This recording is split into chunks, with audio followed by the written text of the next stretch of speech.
नाम है wrong direction takes you to wrong destination. जब आप गलत राह चुनते हैं तो आपको गलत मंजिल पे लेके जाते हैं। आपको कभी भी गलत राहें सीधी जगहों पे लेके नहीं जाती है। लेकिन समटाइम हम जो है वो इग्नोर कर देते हैं और हमारी बहुत ज्यादा डिस्ट्रैक्शन होती है और हम गलत राह को चुन लेते हैं। आज की जो कलाम की स्टोरी है वो रूथ की किताब से हम बात करेंगे और बात करेंगे हम नोमी की। और अली मलिक जो था उसका खानदान जो था वो बैतलहम से मोआब को हिजरत करता है। और मैं पहली आयत से पढ़ूंगी। और उन्हीं यहाँ में जब काजी इंसाफ किया करते थे तो ऐसा हुआ कि सरजमीन पर काल पड़ा और यहूदा के बैतलहम का एक मर्द अपनी बीवी और 2 बेटों को लेकर चला के मोआब के मुल्क में जाकर बसे। और उस मर्द का नाम अली मलक है और उसकी बीवी का नाम नोमी था। उसके दोनों बेटों का नाम महलून और कलियून है। ये यहूदा के बैतलहम के अफराती थे। सो मोआब के मुल्क में आकर रहने लगे और नोमी के शोहर अली मलक मर गया। बस वो और उसके दोनों बेटे भी बाकी ना रहे। उन दोनों ने एक ही मुआबी औरत ब्याह ली, एक मुआबी औरत ब्याह ली।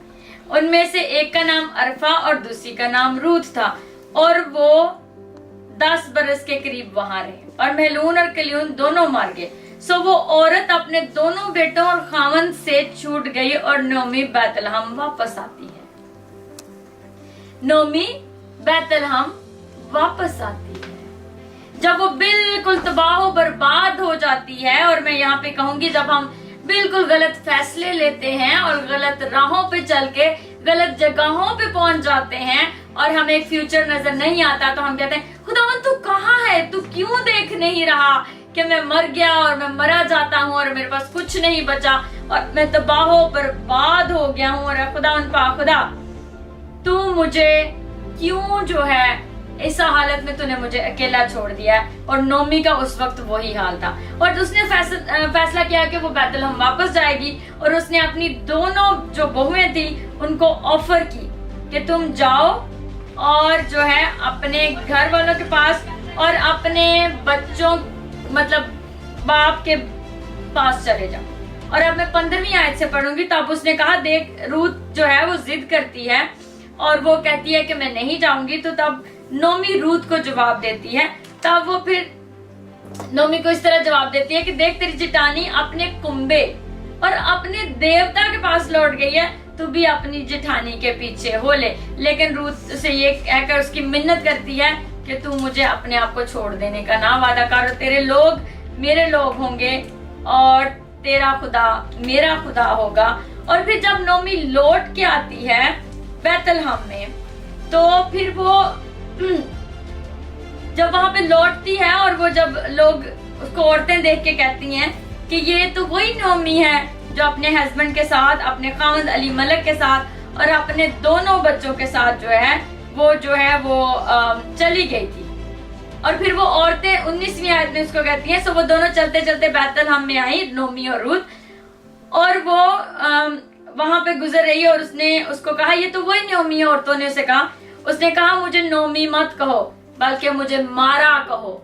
मारा का मतलब वो क्या होता है, खत्म हुआ हुआ, तजलील हुआ हुआ। उसने कहा मुझे मारा कहो, मुझे नोमी मत करो क्योंकि कादर मुतलक ने मेरे साथ नहायत तलखी इख्तियार की है।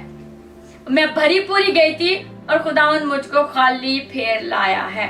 बस तुम क्यों मुझे नोमी कहती हो, हालांकि खुदावंद मेरे खिलाफ मदई हुआ और कादर मुतलक ने मुझे दुख दिया। ये नोमी उन औरतों को जवाब देती है जब वो लौटती है मोआब से।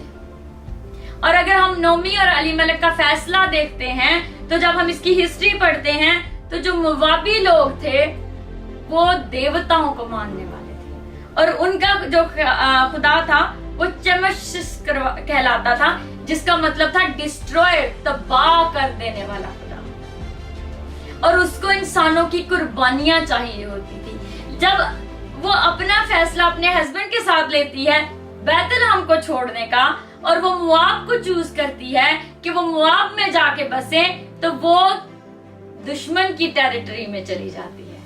वो रॉन्ग राह को, अगर हम ये स्टोरी को ध्यान से पढ़ते हैं तो वो गलत रास्ता इख्तियार करती है और गलत रास्ता उसको गलत जगह पे लेके जाता है। मुवाब में लेके जाता है जो देवताओं का शहर है। वो खुदा का बैतलहम छोड़ के दुश्मन की टेरिटरी में चली जाती है, उस इलाके में चली जाती है, और वहां का जो खुदा है उसका नाम जो है वो चोमिश है, और उसका मतलब है डिस्ट्रॉयर, मार देने वाला, खत्म कर देने वाला, तबाह कर देने वाला। और वो वहां पे दुश्मन की टेरिटरी में चली जाती है। और खुदावन, जब हम पढ़ते हैं कि खुदा कितना मुआब को हेट करता है, तो खुदा के कलाम में 60 ज़बूर उसकी 8 आयत में लिखा है, मुआब जो है वो मेरी चिलमची होगा और धूम में मैं जूता फेंकूंगा। ये वो शहर हैं, जब आप 60 ज़बूर पढ़ते हैं, खुदा उन पे कहर रखता है, क्योंकि वो डिफरेंट किस्म के देवताओं को और खुदाओं को मानते हैं। और खुदा कहता है मुआब क्या होगा, मेरा वॉश बेसिन होगा, मैं अपने पैर वहां पे धोऊंगा। खुदा इतनी कराहत करता है मुआब के शहर से, अगर हम ज़बूर में पढ़ते हैं। और जब वो अपना रास्ता वहां पे इख्तियार करती है, तो वो अपने खुदा के राहों को छोड़ देती है और वो गलत राहों पे जाती है। जब वो अपना फैसला करती है, तो वो उसे गलत जगह पे लेके जाता है। आज मैं और आप, जब हमें कोई चीज अट्रैक्ट कर रही होती है, हमें इस मुल्क में अच्छी चीजें नहीं मिलती, हमारी अफजाइश नहीं हो रही है, मुझे फैसिलिटीज नहीं मिल रही है, तो मैं दूसरे मुल्क में जाता हूँ। और दूसरे मुल्क में जाके बहुत सारे लोग डिफरेंट किस्म तरह की इमिग्रेशन करते हैं, और वो कई साल तक उस मुल्क में, उन कंट्रीज में तबाह बर्बाद, तजलील होते हुए, खुवार होते हुए भटकते रहते हैं, क्योंकि हम खुदा के फैसले को सामने नहीं रखते। जो राहें हमें अच्छी लगती हैं, हम उन राहों पे चलते हैं, जिस तरह नोमी ने किया। और फिर जब हम इस पूरी उस चीज से सबक सीखना चाहते हैं, तो उसके पास कुछ भी नहीं हुआ, कुछ भी नहीं बचा, ना खामद बचा, ना औलाद बची, और ना ही क्या हुआ, ना ही उसके कोई आने वाली नस्लें हैं उसके बेटों से पैदा हुई। वो शहर, उसका खुदा उसको तबाह कर दिया, उसने उसको अपने नाम के मुताबिक तबाह कर दिया, क्योंकि वो इंसानों की कुर्बानियां कबूल करता है। हम जब गलत रास्ता इख्तियार करके दुश्मन की टेरिटरी में चले जाते हैं, शैतान के अंडर चले जाते हैं, तो फिर क्या होता है, हम तो बाव बर्बाद, ज़लीलो ख्वार हो जाते हैं हम। और फिर क्या करते हैं, हम भी नोमी की तरह खुदा को ब्लेम करते हैं। जैसे नोमी जाके ब्लेम करती है, मैंने पढ़ा, जब औरतों ने कहा कि ये नोमी वही है, और उसने कहा मुझे नोमी नहीं, मुझे मारा पुकारो, मैं मारा हूँ, मुझे मारा कहो, गम से लिपटी हुई, तबाह बर्बाद, और मैं उजड़ी भी हूँ, तो मुझे नोमी क्यों बुलाते हो। और फिर वो ब्लेम किसको करती है, जिस तरह हम खुदा को ब्लेम करते हैं। ये कादिर मुतलक ने मेरे साथ तलखी की। कादिर मुतलक को अगर हम हिब्रू में ट्रांसलेट करते हैं, तो उसका मतलब है El Shaddai. El Shaddai, the God always enough and provides on the time when we need, he is always on the time. वो खुदा को डायरेक्ट ब्लेम कर रही है, उसकी उस पर्सनालिटी को। जब हम अल शदाई कहते हैं, अल शदाई, मेरा खुदा, मेरा यहोवा, उस वक्त जब मुझे जरूरत है, मैं सख्त किल्लत में हूँ, मैं मर रहा हूँ, मेरा खुदावंद ऑन टाइम होता है और मुझे प्रोवाइड करता है। लेकिन जब वो अपना फैसला करती है, अपनी राहों पर चलती है, गलत जगह पे पहुंच जाती है, wrong direction takes you the wrong destination. और जब हम वहां पे तबाह ख्वार हो रहे होते हैं, जलील हो रहे होते हैं, तड़प रहे होते हैं, भूखे होते हैं, तो हम क्या करते हैं, वापस खुदा को ब्लेम करते हैं। क्यों खुदा को ब्लेम कर रहे हैं? अपने फैसला लेने से पहले खुदा से पूछा था क्या? हम अपना फैसला लेने से या अपनी डेस्टिनेशन, अपनी डायरेक्शन चूज करने से पहले खुदा से दुआ मांगते हैं, उसकी डायरेक्शन को मांगते हैं। और जब खुदा खामोश होता है, तो हम कहते हैं ओके, खुदा ने तो लेट डिसीजन लेना है, मैं अपने डिसीजन के साथ चलता हूँ। जबकि राइट डायरेक्शन बिल्कुल पास होती है, जस्ट राइट द कॉर्नर होती है हमारी राइट डायरेक्शन। लेकिन हम इतने रश में होते हैं, हम इतनी शिद्दत में होते हैं, हम इतने पैनिक और एंशियस होते हैं कि हम अगेन रॉन्ग डायरेक्शन को चूज करते हैं और रॉन्ग डेस्टिनेशन पे चले जाते हैं और दुश्मन की टेरिटरी में चले जाते हैं। और जब हम दुश्मन की टेरिटरी में चले जाते हैं तो फिर खुदावन तो हमारे साथ नहीं जाता। चाहे हम अपनी मर्जी करके गए हैं तो खुदावन ने तो मुझे और आपको फ्री विल दी है। जब खुदावन मुझे और आपको फ्री विल दे रहा है तो वो हमें आजाद छोड़ देता है और वो कहता है ओके मैं तुझे आजाद रख रहा हूँ, मैंने तुझे बांध के नहीं रखा, तो तू जहां तेरी मर्जी है वहां पे चला जा। आज जब ये मैसेज तैयार कर रही थी मैं 2 मैसेजेस के दरमियान में थोड़ी कंफ्यूज थी और मैं खुदा से कहती खुदा कौन सा मैसेज आज डिलीवर किया जाए, कि खुदा खामोश क्यों रहता है या ये वाला मैसेज। और मैंने लास्ट मिनट पे डिसाइड किया कि आज ये मैसेज चूज किया जाए। Wrong direction takes you to the wrong destination. वो एक भरी पूरी, वो अपनी जुबान से कहती है मैं भरी पूरी गई थी, लेकिन खुदा मुझसे इतनी सख्त कलामी से पेश आया कि जो है वो उसने मेरा सब छीन लिया। खुदा ने उससे कुछ नहीं छीना। वो दुश्मन की टेरिटरी में थी, वो शैतान के पास चली गई थी। और खुदा मुआब को, जबकि वो उससे पहले उसके पास तरेत थी, ज़बूर की किताब थी, वो जान सकती थी खुदा क्या फरमा रहा है। खुदा कहता है जो मुआब है, मुआब को मैं हेट करता हूँ और वो मेरा वॉश बेसन होगा। क्या आज जब खुदा हमें राइट डायरेक्शन दे रहा है, हम राइट डायरेक्शन की तरफ सोच रहे हैं।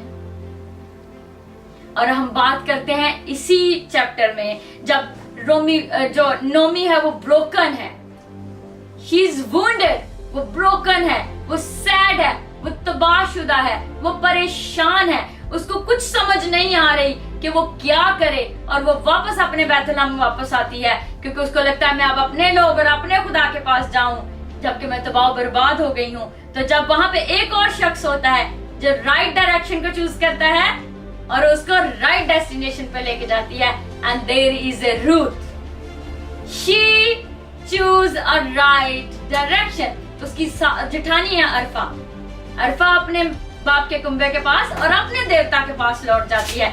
अभी मैंने पहले चैप्टर में से पढ़ा है, लेकिन रूथ राइट डायरेक्शन चूज करती है। वो उसकी मिन्नत करती है कि मुझे ये ना कह कि मैं तुझे छोड़ दूं, क्योंकि तेरे लोग मेरे लोग होंगे और तेरा खुदा मेरा खुदा होगा। She chose a right direction. और फिर रूथ उसके साथ चली जाती है, उसकी खिदमत करती है और उसकी ओबीडियंस करती है नोमी की, because she is on the right path. वो बिल्कुल सीधी रास्ते पे जा रही है। और फिर क्या होता है, राइट डायरेक्शन उसकी, वही अल-शदाई, वही कादरे मुतलक। जब रूथ 4 बाब और 13 आयत में बॉयज से मिलती है, सो बॉयज ने रूथ को लिया और उसकी बीवी बनी और उसने खिलवत की और खुदावन के फजल से वो हामला आई और उसके बेटा हुआ। और औरतों ने नोमी से कहा खुदावन मुबारक हो जिसने आज के दिन तुझको नजदीक की कराबियत बख्शी बगैर नहीं छोड़ा और उसका नाम इसराइल में मशहूर हो, और वो तेरे लिए तेरी जान को बहाल करने वाला और तेरे बुढ़ापे को पालने वाला होगा, क्योंकि तेरी बहू जो तुझसे मोहब्बत रखती है तेरे लिए 7 बेटों से भी बढ़कर है और वो उसकी माँ है। आमीन। ये है जब हम राइट डायरेक्शन चूज करते हैं तो हम राइट डेस्टिनेशन पे पहुंच जाते हैं। उसी एक ही चैप्टर में खुदावंद हमें 2 लेसन दे रहा है, नोमी की जिंदगी से और रूथ की जिंदगी से। नोमी ने उधर जाना, मुआब जाना पसंद किया जहां पे लोग देवताओं को पूजते हैं, बैतलहम को छोड़ के, और रूथ ने मुआब से बैतलहम आना चाहा, जबकि रूथ भी उतनी दर्द में है और नोमी भी उतनी दर्द में है। रूथ ने अपना हस्बैंड खोया है, नोमी ने भी अपना हस्बैंड खोया है। रूथ के पास कोई औलाद नहीं, नोमी ने भी अपनी औलाद खो लिया। दोनों औरतें सेम पेन में हैं, लेकिन डायरेक्शन डिफरेंट चूज कर रहे हैं। और जब रूथ वहां पे पहुंचती है तो अगर आप नसब नामा यस्सु का पढ़ते हैं तो रूथ यस्सु की ग्रेट ग्रैंड मदर है, रूथ यस्सु की परदादी है। तो what a wonderful destination Ruth को मिलता है, कितनी खूबसूरत मंजिल मिलती है जब अपनी डायरेक्शन को सही चूज करती है। आज की पूरी इससे लेसन जो हमने लिया है, जो हमने इससे पूरी सबक लिया है इस स्टोरी से, वो ये है कि जो यहोवा अल-शदाई है वो नोमी की ब्रोकननेस में भी वहीं पे था, लेकिन नोमी ने उसको ब्लेम किया। लेकिन उस ब्रोकननेस में से, उस दर्द में से, उस पेन में से रूथ को खुदावंद ने चुन लिया, क्योंकि रूथ ने राइट डायरेक्शन चूज की। उसने बैतलहम का सफर किया, जबकि वो मुआब में पैदा हुई थी, उसके बाप दादे का कुंबा मुआब में था और वो उसी देवता से बिलोंग करती थी, लेकिन उसने बैतलहम को चूज किया। उसने चूज किया कि वो बैतलहम जाए और उसने कहा तेरे लोग मेरे लोग होंगे और तेरा खुदा मेरा खुदा होगा। और उसने बैतलहम के आके नोमी को छोड़ नहीं दिया, वो नोमी की खिदमत करती रही। और जिस तरह से नोमी उसको गाइड करती रही, गंदम काटने का सीजन था, और जिस तरह से नोमी उसको गाइड करती रही, रूथ वैसे ही करती रही। She was under obedience of, उस अपनी मदर इन लॉ की अंडर ओबीडियंस थी। जबकि नोमी उसको घर छोड़ते हुए, बाप छोड़ते हुए दोनों अपनी बहू को कहती है मेरे पास कोई औलाद नहीं कि तुझे दोबारा बहू बना सकूं, लेकिन मेरे पास हस्बैंड भी नहीं कि मैं दोबारा अगर पैदा भी करती तो फिर भी तुम मेरी बहू नहीं बन सकती थी। पर आज तू जा, वापस चली जा। बट रूथ क्या उसकी मिन्नत कर दिया कि तू मुझे छोड़ देने को ना कह। आज मैं और आप अगर एक डायरेक्शन को चूज करना चाह रहे हैं, हम चाह रहे हैं हम ऐसी डेस्टिनेशन पे पहुंचे जो हमने राइट डायरेक्शन चूज किया है, वर्क ऑन योरसेल्फ, अपने आप पे वर्क करें। आपकी पर्सनालिटी कैसी चीजों को पसंद करती है, आपकी पर्सनालिटी क्या आप अपने जो आप फैसला करते हैं उस पर खड़े रह सकते हैं, या किसी से इम्प्रेस होके, किसी के बहकावे में आके, किसी को दिखावा करने के लिए आप किसी ऐसी रॉन्ग डायरेक्शन पे चल निकलते हैं जहां पे सारी दुनिया चल रही है। हमारे यहाँ एक कहावत है, कहावत क्या है कि फलां अगर कुएं में छलांग लगाएगा तो तू भी उसके पीछे छलांग लगा देगा। लेकिन सम टाइम हम फेमस होने के लिए, हम आगे बढ़ने के लिए, हम कुछ करने के लिए गलत डायरेक्शन को चूज कर लेते हैं। हम रॉन्ग पाथ पे चलना शुरू कर देते हैं और जो हमें रॉन्ग डेस्टिनेशन पे लेके जाता है, और उस गलत मुकाम पे पहुंच के, उस गलत मंजिल पे पहुंच के हम भटकते रहते हैं, साल हा साल भटकते रहते हैं। पहले हम खुदा को ब्लेम करते रहते हैं, फिर उसकी कुर्बत में आ जाते हैं, फिर फास्ट करने शुरू कर देते हैं, फिर हम अपने आप को डिफरेंट बनाना करना शुरू कर देते हैं, और फिर तब तक बहुत देर हो गई। इट्स टू लेट हो जाता है जब हम डायरेक्शन को चेंज करने के बारे में सोचते हैं। आज जितने लोग मुझे ऑनलाइन देख रहे हैं, सुन रहे हैं, बाद में सुनेंगे, मैं आपसे एक बात आज कहना चाहती हूँ। खुदा का कलाम सबसे खूबसूरत डायरेक्शन है। आपको लग रहा है आप किसी पास्टर के पास जाएंगे, किसी पादरी के पास जाएंगे, किसी अपोस्टल प्रॉफिट के पास चले जाएंगे तो वो आपको राइट डायरेक्शन दे देगा, मे भी हो सकता है, लेकिन आप फिर भी कंफ्यूज है तो खुदा के कलाम को पढ़ना शुरू करें, क्योंकि खुदा का कलाम एक ऐसी चीज है जो आपको राइट पाथ पे लेके आती है, आपकी डायरेक्शन को डायरेक्ट करती है, आपको एक मैप देती है जिस पे आप चलते हैं, और उस मैप पे चल के आप अपनी राइट डेस्टिनेशन पे पहुंच जाते हैं। आज अपने आप को व्यू करें। कभी अपने आप को भी हमें स्कैन करना चाहिए। हम लोगों को स्कैन करते रहते हैं, वो कैसे कपड़े पहनता है, उसके पास इतने पैसे कहाँ से आ गए, इतने महंगा मोबाइल कैसे लगा लिया, ये रोज ही अपने स्टेटस अपडेट करता रहता है, इनके पास इतने पैसे आ गए, उनके बच्चे ये करते रहते हैं, तुम ऐसा क्यों नहीं करते, उसका बच्चे ने ऐसा कर लिया। Why you scan others? You have to scan yourself. आप अपने आप को स्कैन करें, मुझ में कितनी गलतियां हैं और मैं कितनी गलतियों को दुरुस्त करके राइट डायरेक्शन को चूज कर सकता हूँ। ये बेस्ट वे है। इससे पहले कि लोग आपके आके आपका रास्ता सीधा करें, आपको खुद अपने राहों को सीधा करने की जरूरत है। और सबसे प्यारी और खूबसूरत हेल्प आपको खुदा के कलाम से मिल सकती है, पाकरू की गाइडेंस से मिल सकती है, खुदा की नजदीकी से मिल सकती है। आपको किसी के पास जाने की जरूरत नहीं अपनी डायरेक्शन को राइट करने के लिए। और सम टाइम हम अपनी चूज गई गलत डायरेक्शन को खुदा पे थोपते रहते हैं। हम कहते हैं खुदा यही फैसला है, तू मेरे लिए यही कर, तू मुझे इस मुल्क में लेके चला जा, तू मुझे ये दिलवा दे, मुझे ये घर चाहिए, मुझे ये करना है, मुझे ये बिजनेस करना है, मेरा बच्चा यहाँ पे सेटल हो जाए, मुझे इतने पैसे चाहिए, मैं ये करना चाहता हूँ। ये हम अपनी ख्वाहिशें, अपनी डायरेक्शन, अपना मैप खुदा उनके ऊपर थोपते रहते हैं। And we don't let him to talk to us, कि वो हमें अपना मैप दे सके ताकि हम राइट डायरेक्शन पे चल के उस मैप के उस नेविगेशन को लेके अपनी उस मंजिल पे पहुंच सके जो खुदा ने मेरे लिए और आपके लिए चूज करके रखी है। क्योंकि खुदा का कलाम फरमाता है खुदा के जो फैसले हैं, इरादे हैं, वो मेरे लिए, आपके लिए रास्त और दुरुस्त है। खुदा मेरे लिए और आपके लिए गलत फैसला कैसे कर सकता है? वो कादिर मुतलक है, वो अल शद्दाई है, he is the God on time, he is the God enough God. उस वक्त जब मुझे और आपको उसकी जरूरत है, ही इज ऑन टाइम। खुदा